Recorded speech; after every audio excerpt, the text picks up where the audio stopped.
আসসালামু আলাইকুম। সবাই কেমন আছেন? আশা করছি খুব ভালো আছেন। আজ নিয়ে আসলাম আপনাদের মাঝে নতুন আরও একটি রেসিপি, বোম্বাই মরিচের আচার।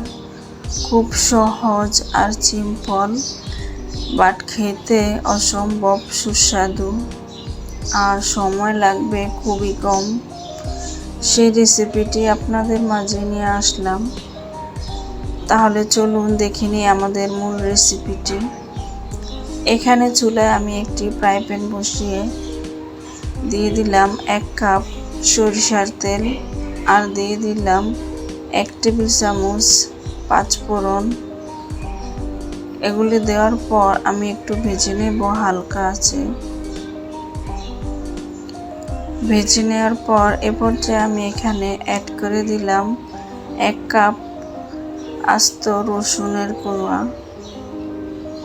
দিয়ে আমি একটু ভালোভাবে নেড়ে তেলের সাথে ভেজে নেব। আর দিয়ে দিব এখানে 3টি শুকনো মরিচ, এতে করে ফ্লেভারটা খুব ভালো আসবে।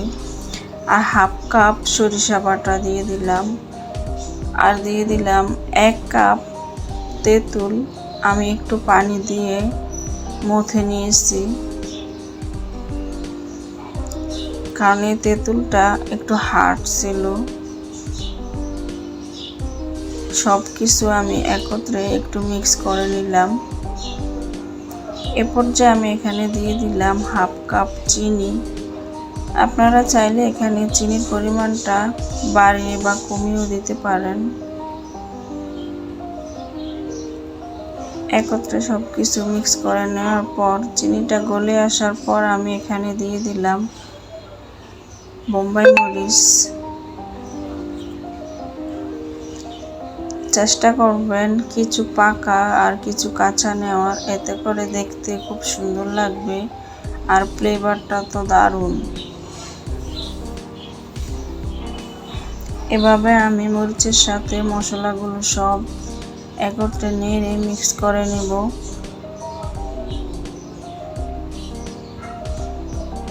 আশা করছি আজকের ভিডিওটি আপনাদের কাছে ভালো লাগবে। আমার ভিডিওটি যদি ভালো লেগে থাকে প্লিজ একটু সাবস্ক্রাইব করে দিন। একটা ঢাকনা দিয়ে আমি ঢেকে রেখে দেব 5 মিনিটের মতো। 5 মিনিট পর ঢাকনা খুলে আমি একটু নেড়ে দিচ্ছি। নেড়ে দিয়ে আবার আমি ঢাকনা দিয়ে ঢেকে রেখে দেব। আবার 5 মিনিট পর ঢাকনা খুলে আমি একটু নেড়ে দিচ্ছি।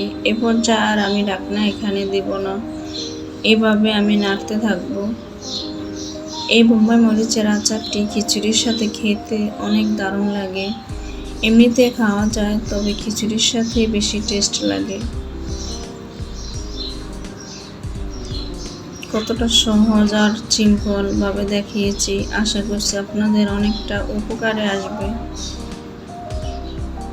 এভাবে আচারটি যখন শুকিয়ে আসবে, এ পর্যায়ে আমি এখানে দীর্ঘদিন রাখার জন্য আচারটি যাতে ভালো থাকে 1/2 কাপ দিয়ে দিলাম ভিনেগার। ভিনেগার দেওয়ার পর আমি একটু নেড়ে মিক্স করে নেব। মিক্স করে নেওয়া হয়ে গেলে চুলার আঁচ লো ফ্লেমে রেখে আমি আচারটি শুকিয়ে নেব। এভাবে নাড়তে নাড়তে আচারটি এক পর্যায়ে শুকিয়ে আসলে তারপর নামিয়ে আমি একটি জারে রেখে দেব। চেষ্টা করবেন কাচের বয়মে রাখার। আল্লাহ হাফেজ।